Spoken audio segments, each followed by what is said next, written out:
क्या आदम और हव्वा से ही इंसान की शुरुआत हुई, या फिर यह सब कुछ परमेश्वर का एक रीसेट था? अय्यूब की किताब में एक वचन है जिसने सदियों से विद्वानों को चुप कर दिया है। अय्यूब 38:7 कहता है, जब परमेश्वर ने पृथ्वी की नींव डाली, तब प्रभात के तारों ने मिलकर गीत गाया और परमेश्वर के पुत्रों ने खुशी से जय जयकार किया। पर अगर आदम ही पहला मनुष्य था, तो ये परमेश्वर के पुत्र कौन थे जो आदम से पहले ही थे? क्या ये स्वर्गदूत थे या फिर कुछ और? दोस्तों, आज हम मिलकर बाइबल के सबसे गहरे और रहस्यमयी सवाल की तह तक जाएंगे। क्या वाकई आदम से पहले भी एक दुनिया थी, एक सभ्यता जो पाप में गिर गई, एक सृष्टि जिसे परमेश्वर ने नष्ट कर दिया, और फिर एक नया आरंभ जिसे हम आदमिक वंशजों के रूप में जानते हैं? आज हम मिलकर देखेंगे उत्पत्ति, अय्यूब, हनोक की पुस्तक और पुराने ग्रंथों से वो बातें जिन्हें अक्सर लोग नजरअंदाज कर देते हैं। हम जानेंगे कैसे परमेश्वर ने पाप के खिलाफ कदम उठाया, कैसे स्वर्गदूत विद्रोह कर बैठे, कैसे एक प्राचीन दुनिया खत्म हुई, और क्या उस खोई हुई दुनिया की परछाई आज भी हमारे बीच है। अगर आपको भी इन बातों को जानने की इच्छा है तो हमारे साथ इस रहस्यमयी सफर में जुड़िए। लेकिन इससे पहले कि हम इस रहस्य में गहराई से उतरें, पहले मैं खुद को आपके सामने रखना चाहता हूं। यह चैनल उन आत्मिक रहस्यों को सरल और सच्चे दिल से उजागर करने के लिए बना है जो बाइबल में कहीं ना कहीं छिपे हैं। हम सतही बातें नहीं करते, बल्कि परमेश्वर के वचन में छुपे सच, इतिहास और भविष्यवाणियों की खोज करते हैं, ताकि आपका विश्वास और भी मजबूत हो जाए और आप परमेश्वर की योजनाओं को सही तरह से समझ सकें। अगर आपकी भी यही इच्छा है तो इस चैनल को सब्सक्राइब जरूर करिए और नोटिफिकेशन बेल दबाइए, क्योंकि जो बातें आप यहां सुनेंगे वो शायद ही आपको किसी आम प्रवचन में सुनने को मिले। तो चलिए अब हम और भी गहराई में जाते हैं। क्या आपने कभी गौर किया है, उत्पत्ति 1 का 1 और उत्पत्ति 1 का 2, क्या ये दोनों वचन एक ही घटना की बात करते हैं या दो अलग अलग अवस्थाओं की? उत्पत्ति 1 का 1 कहता है, आदि में परमेश्वर ने आकाश और पृथ्वी की सृष्टि की, और ठीक उसके बाद लिखा है, और पृथ्वी निर्जन और सुनसान थी और गहरे जल के ऊपर अंधकार था। सोचिए, जो सृष्टि परमेश्वर ने बनाई वो अचानक ऐसी क्यों हो गई, बिना रूप की, सुनसान और अंधकार से भरी हुई? इसी सवाल पर कई विद्वान गैप थियरी, अंतर सिद्धांत की बात करते हैं, यानी शायद वचन 1 और 2 के बीच कुछ बहुत बड़ा घटा, कोई विनाश, कोई पतन, या फिर परमेश्वर का कोई न्याय। और इसी से जुड़ी है वो रहस्यमयी बात, आदम से पहले परमेश्वर के पुत्र कौन थे?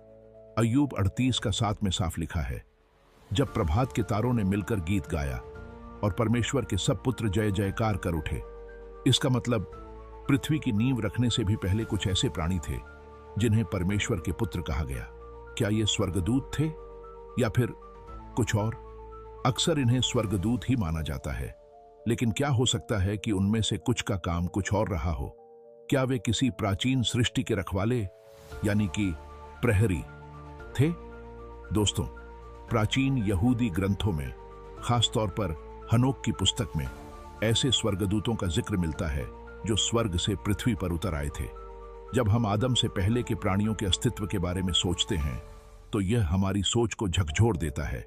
क्या सृष्टि सिर्फ वही है जो हमें बताया गया है, या परमेश्वर की योजना इससे कहीं ज्यादा गहरी है? अब सुनिए, हनोक की पुस्तक में क्या लिखा है। हनोक 6 का 1 से 2, और जब मनुष्यों की संतान पृथ्वी पर बढ़ने लगी और उनके यहाँ सुंदर पुत्रियां पैदा हुईं, तो स्वर्ग के स्वर्गदूतों ने उन्हें देखा और उनके प्रति लालसा करने लगे। इससे पता चलता है कि स्वर्गदूतों का एक समूह, जिन्हें प्रहरी कहा जाता था, पृथ्वी पर आया। उन्होंने इंसानी औरतों से विवाह किया और उनके द्वारा जन्मे विशाल और भयानक जीव नेफिलीम कहलाए। दोस्तों, यह कहानी हमें सोचने पर मजबूर करती है। क्या यह सब केवल कहानी है या फिर परमेश्वर के वचन में छिपा एक अनकहा सच? दोस्तों, इसका सीधा संबंध है उत्पत्ति 6 का 4 से। उन दिनों पृथ्वी पर नेफिलीम थे जब परमेश्वर के पुत्र मनुष्यों की बेटियों के पास आए, यानी जब वे प्रहरी स्वर्गदूत मनुष्यों की बेटियों के पास गए तो उनसे जो संतानें हुईं उन्हीं को नेफिलीम कहा गया। लेकिन बात यहीं खत्म नहीं होती। इन प्रहरी स्वर्गदूतों के विद्रोह ने इंसानियत को वर्जित ज्ञान, पाप और हिंसा में डुबो दिया। अगर आपको ये बातें चौंकाने वाली लग रही हैं तो थोड़ा और रुकिए। क्योंकि अब सारी कड़ियां जुड़ने वाली हैं, जैसा आपने शायद कभी सोचा भी नहीं होगा। नेफिलीम, स्वर्ग और पृथ्वी की मिलीजुली संतान। उत्पत्ति 6:4 में साफ लिखा है, उन दिनों पृथ्वी पर नेफिलीम थे और उसके बाद भी हुए। यानी ये नेफिलीम परमेश्वर के पुत्रों और मनुष्यों की बेटियों से जन्मे आधे स्वर्गिक आधे मानवीय जीव। ये अपने विशाल शरीर, ताकत और दुष्टता के लिए मशहूर थे। दुनिया की कई प्राचीन कहानियों में देवताओं जैसे विशालकाय या अद्भुत शक्ति वाले प्राणियों का जिक्र मिलता है। शायद ये उसी भूली हुई सच्चाई की परछाई हो। नेफिलीम का अस्तित्व परमेश्वर की व्यवस्था के लिए एक बड़ा खतरा बन गया और इसी कारण परमेश्वर ने जल प्रलय, बाढ़ के द्वारा संसार पर न्याय किया।